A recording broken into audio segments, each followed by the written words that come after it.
All right, hello everyone. Hi. Thank you all so much for joining us for this awesome conversation about bridging the gap, right? We're working with organizations, we're working with artists, and uniting under some similar themes and learning how to work with each other. We have two amazing guests here today who are going to be talking about their work, and this is, in partnership with the Leeway Foundation, which, as part of their media artist and activist residency, allows for this connection between an organization and an artist to work in this mutually beneficial process, and be able to create really awesome pieces and get artists connected to those environments as well. And so I'd love to start, and we can get to know our two guests here, starting with Ami Glazer. Would you tell us a bit about yourself as an artist and some of the work that you've done? Sure. So I'm Ami Glazer. I'm a filmmaker and media artist, so I'm trained in kind of traditional filmmaking, but also experiment with things like video games and interactive installation, etc. But most of my work with community organizations is documentary format. Do you want me to talk about this? Sure. So tell us a bit about this first piece that we're about to take a look at. Sure. This first piece I made in collaboration with the Community Healing Garden in the Grace Ferry neighborhood. This garden popped up. This was an empty lot for many years, and then after kind of a traumatic event that happened here, the community decided to turn it into this garden, and as we were making this video, they were at risk of being kicked off the property by the landlord who had been absent for decades. Yeah. And we made this in an attempt to appeal to the landlord and also to the city, and unfortunately the garden was removed. So this piece is more of I came in with my camera and I made a video and I went home and I edited it and I gave it to them. My next piece is my work with YASP, which was through Leeway's media activist and artist residency, and that was a more participatory process, partially because of Leeway's guidelines for that project, but also because of my existing relationship with YASP and also my own interest in moving towards a participatory process. Mm-hmm. Could you tell us a bit about YASP before we watch that? Yeah. YASP is the Youth Art and Self-Empowerment Project. So I first became involved with YASP as a volunteer for their Youth Participatory Defense Hub. So youth and families go to the hub to get resources for dealing with their case. And beyond that, YASP does other advocacy work trying to end youth incarceration in Pennsylvania. Awesome, thank you. So let's take a look. The first clip here is the Community Healing Garden. So we'll take a look. So on July 3rd, during a regular food distribution on a Saturday, we were doing our thing and a few people come up to the garden and start talking to Boogie and a few of us, basically saying that, oh, it's nice that there's a garden here, but we have the permits we need and we're gonna take it all down and build an apartment here. So, this right here, this is kale. This is more kale. We planted a lot of kale. We planted some rosemary over here too, right here. So these two is rosemary. I actually forgot what these are. This is like a lettuce. This is more kale, like all over here, all over this way. Then this right here is corn. This was actually peppers.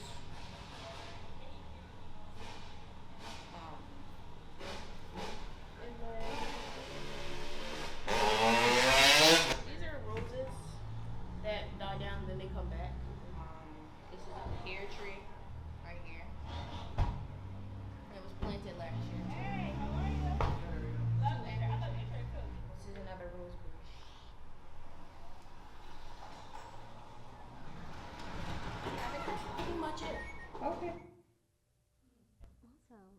going to take a look at your gas piece as well. How are you? Good. That's good. How are you doing? I'm doing good. Yeah, it's going fine. I mean, they just starting. For real, for real. Hello, my name is Kerry Mercer. I work with the Youth Self-Empowerment Project. I was incarcerated for violation for going to the store on probation. But I feel like probation is a trap. It mess up getting jobs. I know that for a fact. They look forward to us black folks getting locked up again, so they gonna put us on probation for a long period of time. When we could have been doing everything good, but that one time, they get you, it's over. They try to do everything they can to lock you up for the rest of your life. When you're on probation, you have to follow all these stuff, and if you don't follow through with everything they tell you, they lock you up. You're setting these young people up to go back into the system. My name is Mai, and I have been incarcerated before. I know I have fines and fees, restitution, court fees. It's just these fees that we have to pay in order to go home. When I was in placement, I had to work to pay all those restitutions. It was like at least $1,000, $1,500. I asked them, like, I don't even know why you have this restitution. They don't even tell you why you have them. So you're just in there working, not even knowing why you even working to pay these all. A lot of families are living in poverty. They're not gonna be able to pay these fines and fees, and they don't even know why they're even paying these fees. Being locked up, they trying to control you, like they trying to tell you what to do or what you can't do. Correctional officers just going at you every day, telling you what to do. You gotta do this, you gotta do that, but they not trying to tell you how you can make your wrongs from rights. I mean, it impacted me because like I can't like stay in like a small space all day, so like I'm cramped up. I'm just like getting depressed in there, like sad, not even sad, just like down all day. Like I'm really in here. I can't go to the bathroom when I want to. I can't eat when I want to. So like I'm sad. Like I'm down all day. I don't really want to talk to nobody, but I gotta feel like I do because like I don't want to show nobody that I ain't trying to be here. Like when you back in that cell at nighttime, everything hit you like, damn, I'm really in here. Like you wake up the next morning, you still there. Like what am I doing here? Like it's stressful. It's stressful. I ain't gonna lie. Amazing. We can round of applause for this amazing work. Thank you, Ami. So before we dive into that, I'd like to, Gabrielle Patterson to introduce herself and a bit about your work and the organizations you worked with. Okay, thank you. Hi, I'm Gabrielle. I am an animator, illustrator, and newly getting into documentary filmmaking. I worked with am working with the People's Kitchen as a part of the Leeway Media Artist and Activist Residency. And so with that, my focus has been on the community farm that's in Southwest Philly.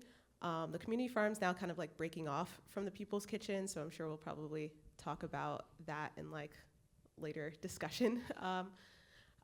But yeah, so I started volunteering. It's called the Reinhardt Street Community Farm. I started volunteering there last year in 2023 in the spring, and I started going like every other week or so, and then I found out about this residency opportunity and thought that would be, once I thought through it a little bit, I thought it would be like a great opportunity to collaborate with them because I went to an info session actually at Las Parcelas Garden at North Square Neighborhood Project, and I saw how another artist, or at least just heard that another artist had been working with them, Anula Shetty, and thought that community garden work would be interesting to like collaboration potentially.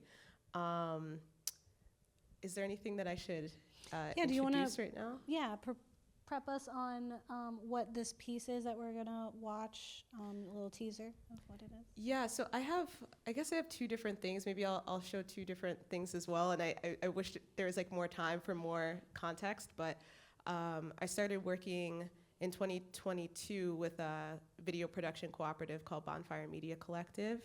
And that has been a great opportunity to do more community-based work, to like coming from an animation background, learning more about live action and documentary filmmaking.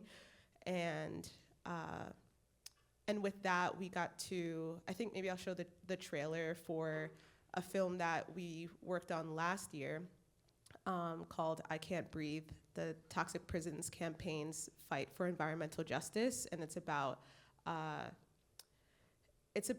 how there are prisons around the country and in Pennsylvania that are built on top of toxic land, and which poisons the people inside the prison who are incarcerated, the staff, the people in the town nearby. So the Human Rights Coalition that's based here in Philadelphia hired us to make a documentary about that, and that was kind of my first, I guess, foray into documentary work.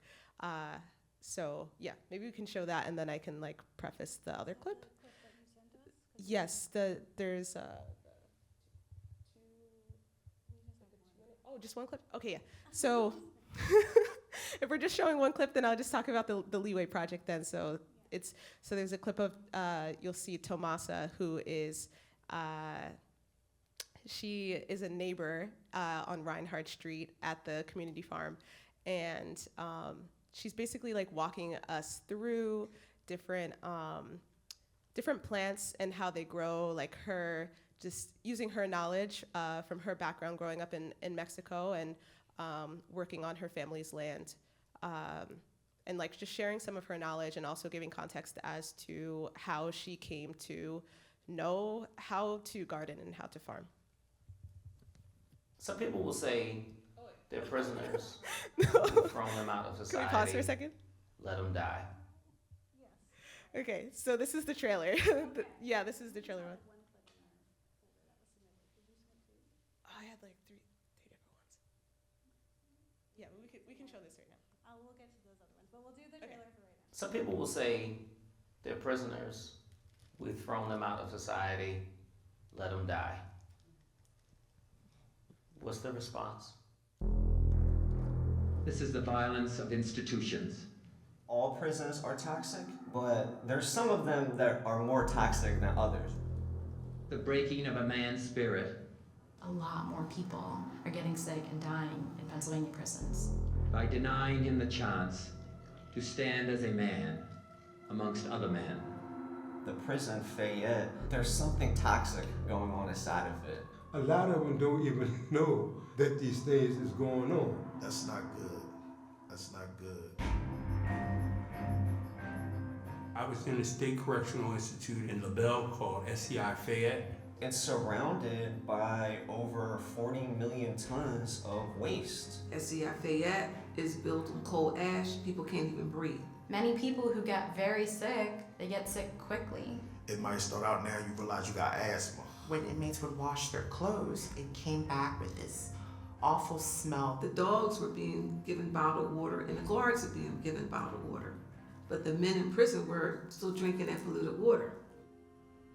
I'm one of the co-founders of the Human Rights Coalition. We have been able to fight for our rights, and one of our rights is a right to clean environment.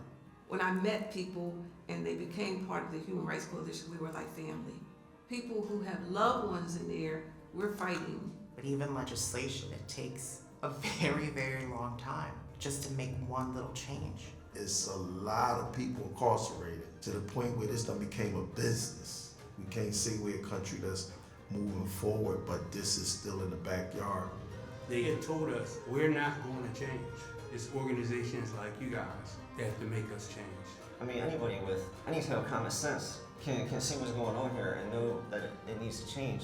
Whenever we tear the fabric of our lives, which another man has painfully and clumsily woven for himself, then the whole nation is degraded.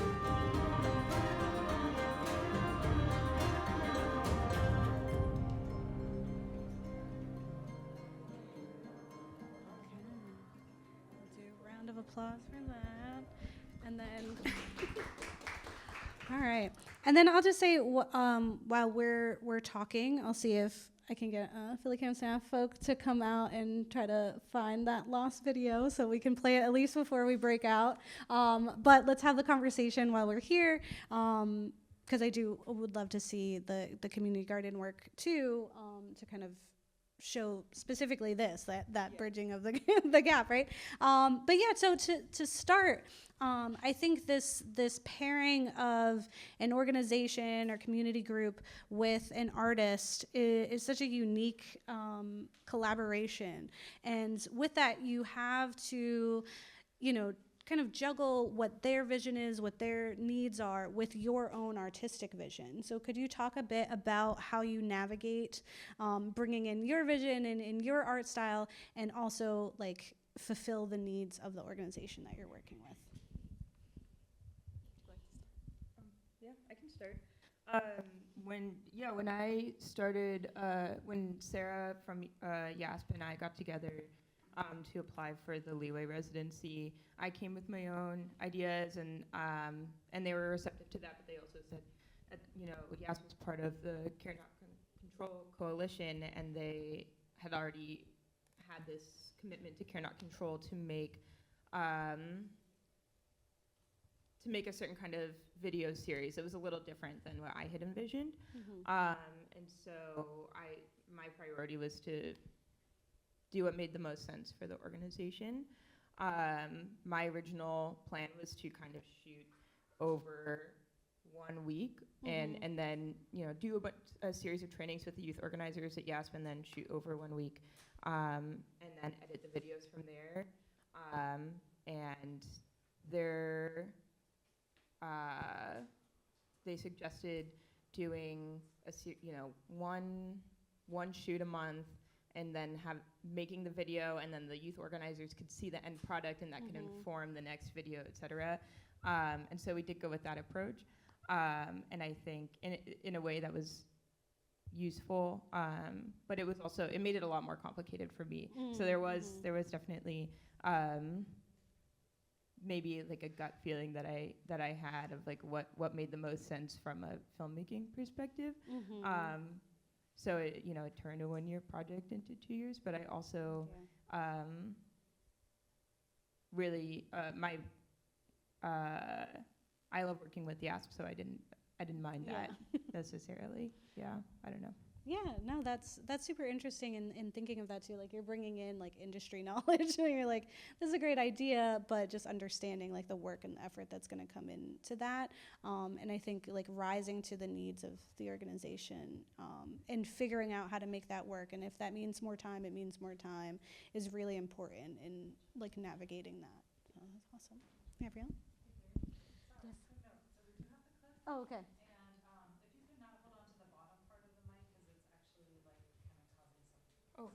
Oh, thank you, Laura. Awesome. So why don't we play the clip, and then you can answer the question. How's that feel? Yeah, sure. Okay.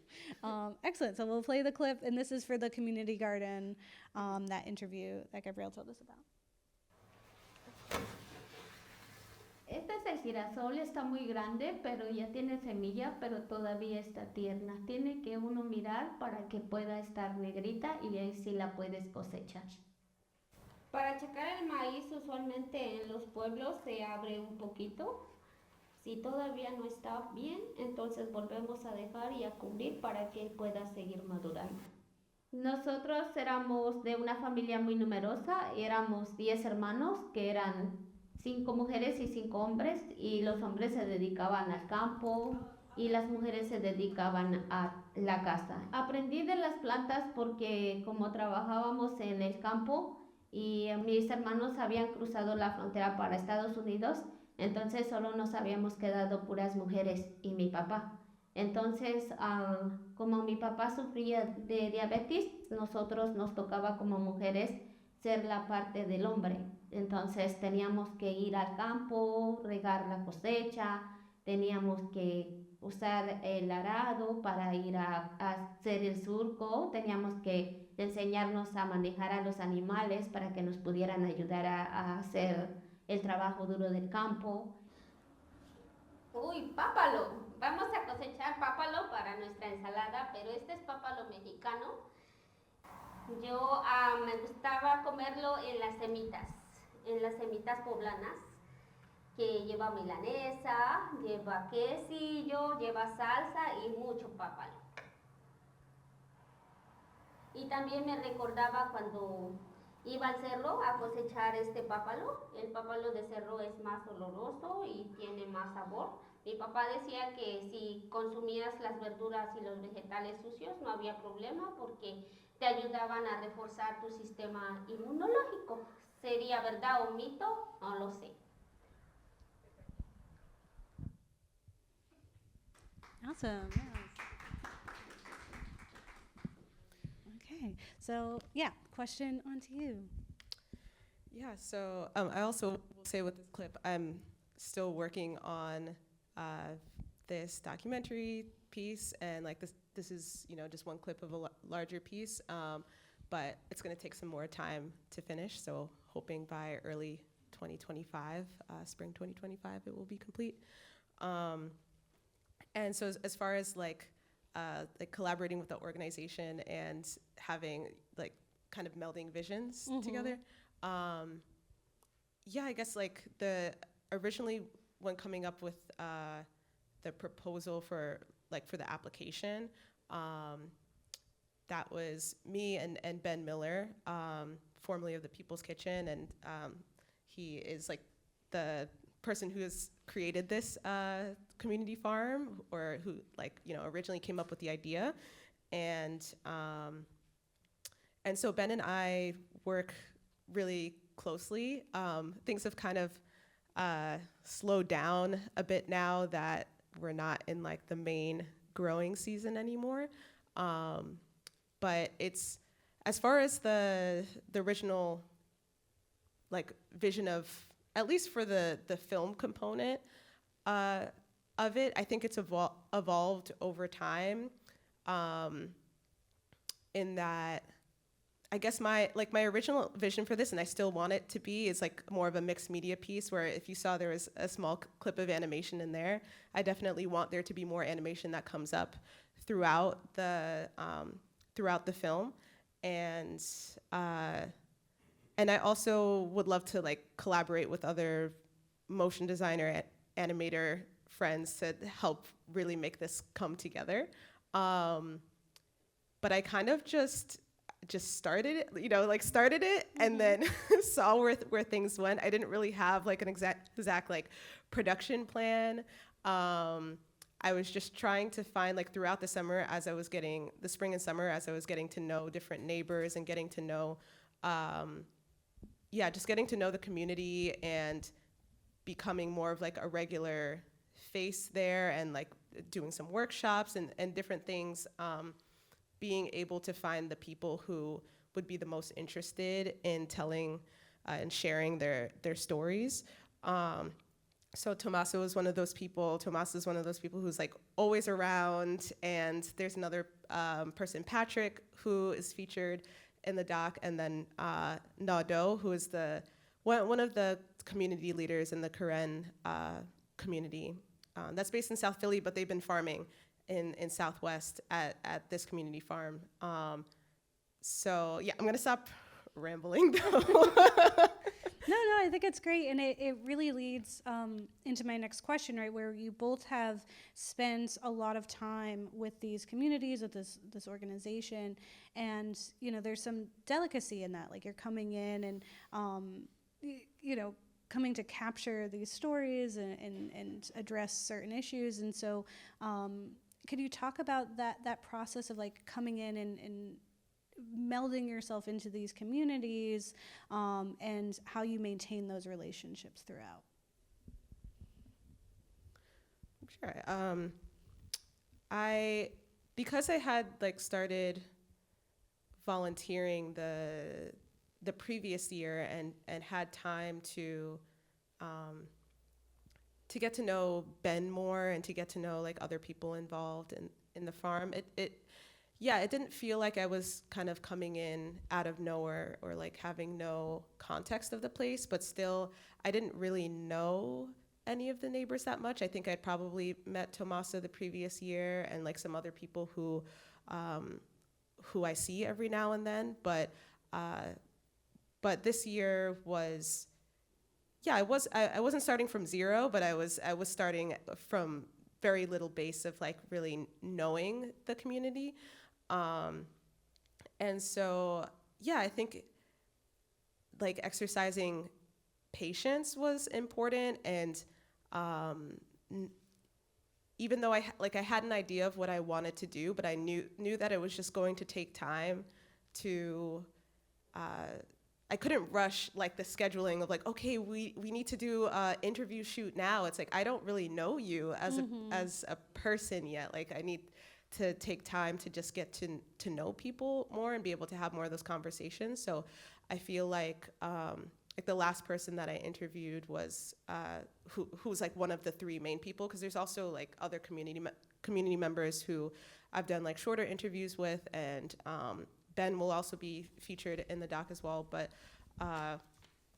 yeah, I definitely just needed to take time to just have like, you know, regular everyday conversations with people, get to know them at the farm, do like more dedicated pre-interviews and prepare questions, and have an idea of like what would be the best things to talk to them about. But you know, I look back at it and I'm like, oh, I could have asked them this question and this question and this question.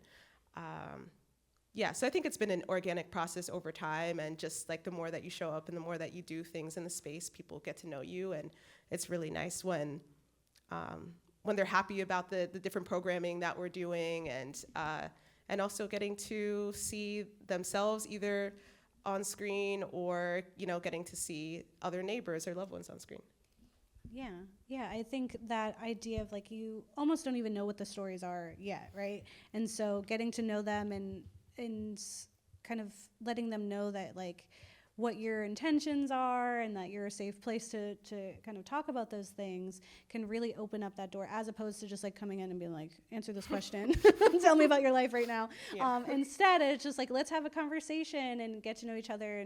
And when you get around to actually filming, you already kind of know the story. You already know a bit about who they are and what they are possibly bringing to that conversation, which I think can help you be more intentional even in the filmmaking of it. So that's great. And it's awesome that you're already there in the community. And so it was kind of like a natural next step of just like, while I'm here, let's like talk for a little extra time. Awesome. Ami? Yeah, I think similarly, I wasn't necessarily starting from zero, so that was helpful, but it is still an adjustment to work in a different capacity. But I agree, like showing up in other ways that are outside of that project is really useful, and there are many times where the project might have been delayed and I was feeling frustrated and feeling like I wasn't making progress, but I would go like fishing with YASP or go to different actions and still connect with people in a different way and feel kind of like, you know, maybe I'm not filming right now and I feel frustrated about that, but there's a lot of progress being made in other ways, and starting to identify like which of the youth organizers had a particular interest in the project. And so the excerpt that we saw, the interview was conducted by Insight, one of YASP's youth organizers at the time, and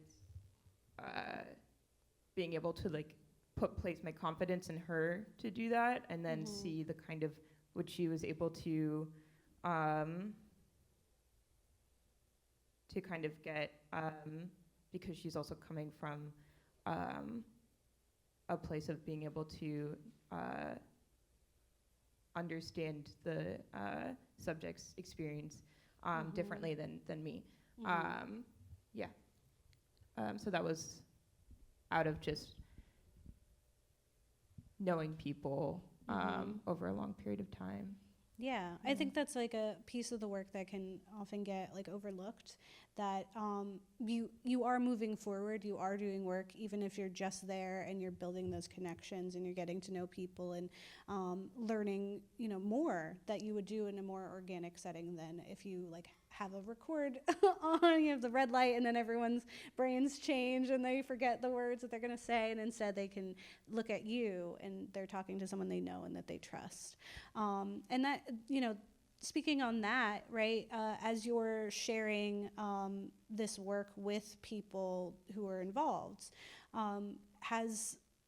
what has that experience been like for people to see themselves on screen, like you were saying, Gabrielle, or people that they know and love being on screen? What has that feedback or relationship grown from there? Yeah, sure. I got to do a rough cut screening of the longer piece, which right now is 15 minutes. And we had a harvest dinner on October 4th, and there were folks in the film that they cooked, as well as other neighbors and other community members. So, a big part of the People's Kitchen, of course, is about cooking good food and making food accessible to all kinds of people, and that it's, they give out free food just about every day, I think. And then this farm being an extension of that, where there's not as much it's not really crossover anymore of the food coming from the farm and going to the kitchen, but that same sort of ethos of cooking great food and making it accessible to the community. So that was lovely. We put on an awesome event, and as part of that, there was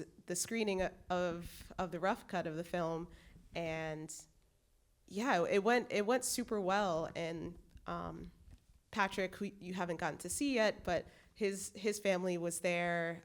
It was his wife and I think all 3 of his kids, and then a couple grandkids. And Nadeau was there cooking with other community members, and then Tomasa was there, and she brought food as well and was helping clean up and everything at the end. And it's just all sort of everybody just kind of comes together. And what I'm hoping to show through this is that this is a place where people have become comfortable and gotten to know each other in a way, and are just very giving with their time and their energy, and with cooking, with harvesting, with planting, whatever it might be. And that, then them getting to see themselves on screen, I did get really positive feedback, and it was super great to hear. Patrick's wife was she didn't know what to expect, and she was oh wow, this looked really good. This is really professional. I didn't know what to expect, but this is really great. I was yeah, thanks so much, because this is something that's very new for me too, and so to kind of, especially somebody who's on screen, who's in front of the camera for this, and we're asking her questions, and we're asking her husband questions, and she doesn't know what this is going to turn into, and is it going to be, how are they going to look and everything like that. And there's all sorts of things that we could get into about that, but but having that sort of positive feedback of oh, this is showing the stories that you were hoping to share, and even the people that maybe feel a little bit a harder exterior. I feel that with Nadeau, I want to do a good job for her, because she often is interviewed and is sometimes in front of the camera and talks to a lot of people. I wanted this to be an experience that felt unique, and she told me that I did a good job, so I felt really good about that. Awesome.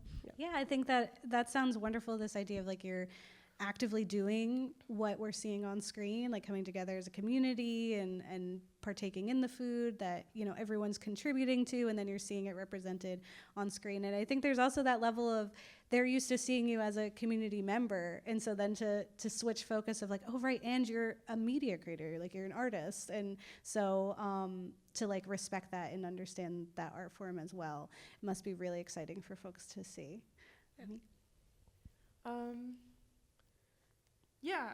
We screened the mostly finished video a few months ago at an event that was also the release of YASP's poetry book. Yaspa's been doing poetry workshops in prisons with young people for almost 20 years. So it was a huge collection, and a lot of poems were read, and there was also a huge collection of art. And so there was a lot going on. I didn't get like necessarily a lot of feedback on the piece because people were taking in so much, but just watching the piece and hearing like the verbal feedback and people resonating as they're watching it was like there are parts that feel very emotional to me when I'm watching it, and hearing other people respond is I feel connected. And then Zakir, I spoke with him after, and he was just so he said, my hair is so much longer now. And I was like, I don't know, it's like nice to see like especially a young person like reflect on this video that they did, this interview they did, you know, maybe a year ago, and think about how much that they've changed. They've grown. Yeah. Almost like a time capsule of their experience. And yeah, it's a really emotional piece. And so I think there's something that elevates that experience when you watch it in community with other people, and you can all experience it together and be moved in similar ways. And I'm sure that feels really gratifying to be like, I did it. I was able to capture, you know, this feeling and this this emotion and this, you know, drive on camera and motivate other people. Awesome. So I do want to open up for a few questions if we have any from the audience. We have these lovely panelists here. If you have any questions about the work that they do or working with an organization or community group, raise your hand. Yes. Are you able to enter those in festivals like around the world? You know, people need to see those. Yeah, the question was about entering your content in festivals. Yeah, I think we've only really screened this film at the poetry book release, and then here a little bit. And so I would like to find ways to share it more. There are some kind of finishing. I've been agonizing over the color for a long time, and so I need to like solidify some things. But that is a goal eventually. Hopefully soon. I know you're in the midst of producing it. So. Yeah, but similarly, we did that one screening at the farm and this little clip right here. So it has, I would love to screen it in more places in the future. And just kind of going off of what you said before, Gabe, about like screening it in the place that's significant, or in a place that is significant to the community that you're depicting on screen.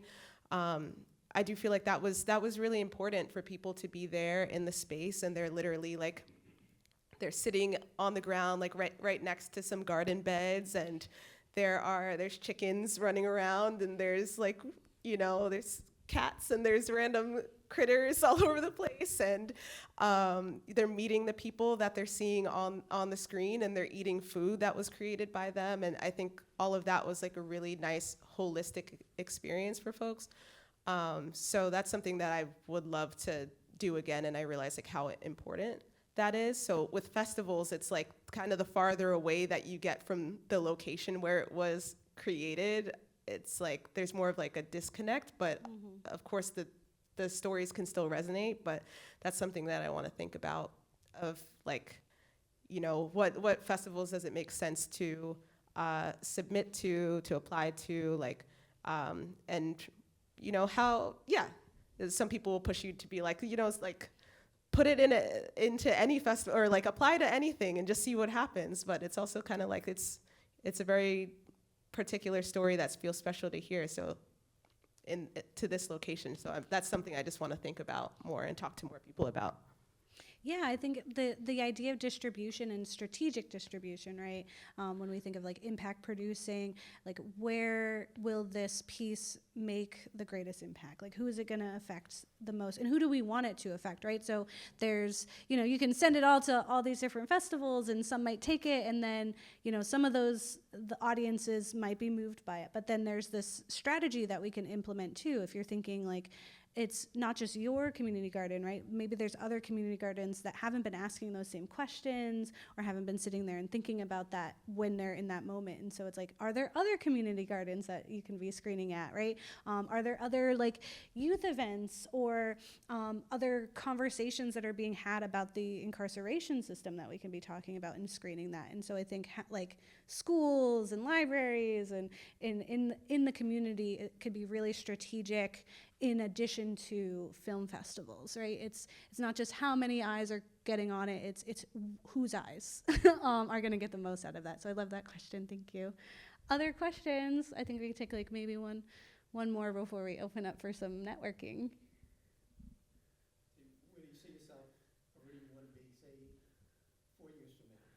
What's your ideal filmmaking, documentary filmmaker? Where do you see yourself in 4 years? What a fun specific year to think about when we're back in the election world again. So we're getting a little gambling here.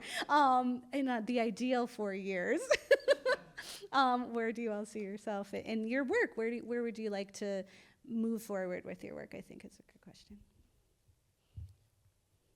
I don't know.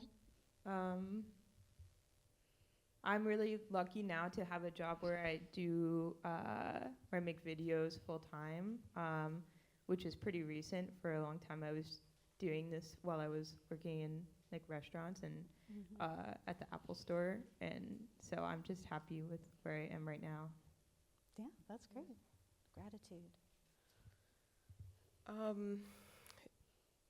Yeah, that's kind of hard to say. 4 years. I'm also not sure. I think that I just want to create a more sustainable practice for myself, like continuing to do video, film, animation work. But I also am feeling like more called to doing things that are like more, that have a more direct impact with community. So this project has definitely been important to me, and I've felt more fulfilled than I have with a lot of other things, because I get to see more of that direct impact. I get to interact with the people that I'm interviewing, and like see them outside of that context and just get to know them outside of that, and also just contribute to a community farm project that I think is really important. And I really like gardening, so I just want to do more things outside. I actually just started an after-school job with kids, so it's like a completely different thing, but trying to find stability in my life, and also just keep myself energized and not always behind the computer. Yes, get outside. Yeah, no, I think that is a great way to put it, right? We're just sustaining ourselves or moving forward. And obviously you're going to progress in the work that you all do, which is amazing. Even getting to see like the two versions of the work that you do and the inspirations for that. And you know, before we open up for this, oh yes, we have one. I'll take one last question. Yes. Thank you.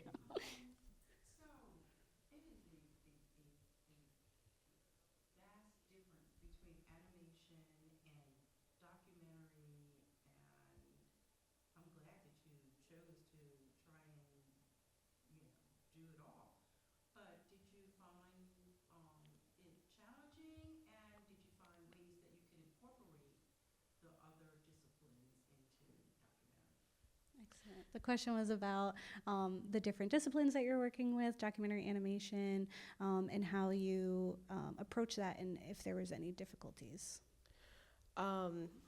Yeah, as far as so far difficulties, I just haven't had time to focus on the animation part of this yet, because I do want to focus on like making sure that the story is solid, and also just like having the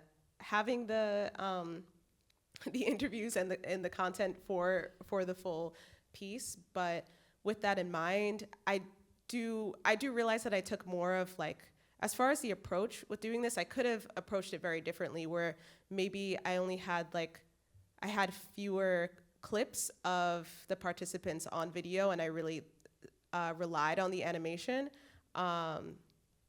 but animation takes a long time. So, so I knew that that was going to be, as far as being able to show something by October 4th, and we like set this date, having that date maybe like a month and a half to 2 months out, yeah, I knew that I needed to have things that I could show, and animation was going to take too long to show right away.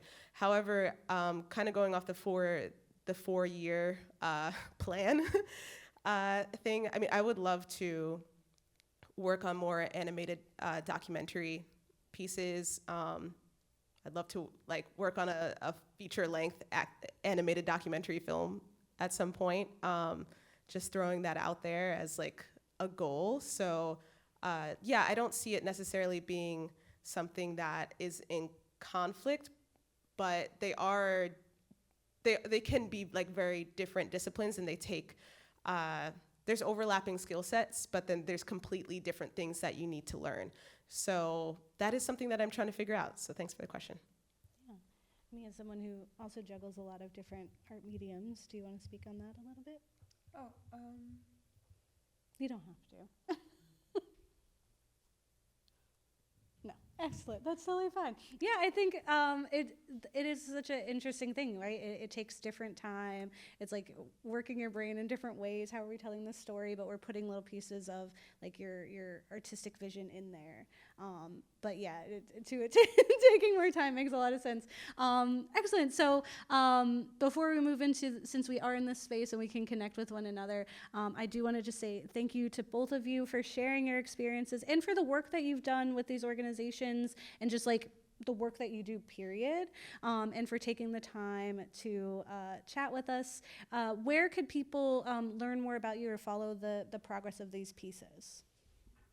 Either one. AmiGlazer.com. Excellent. AMIGLACER.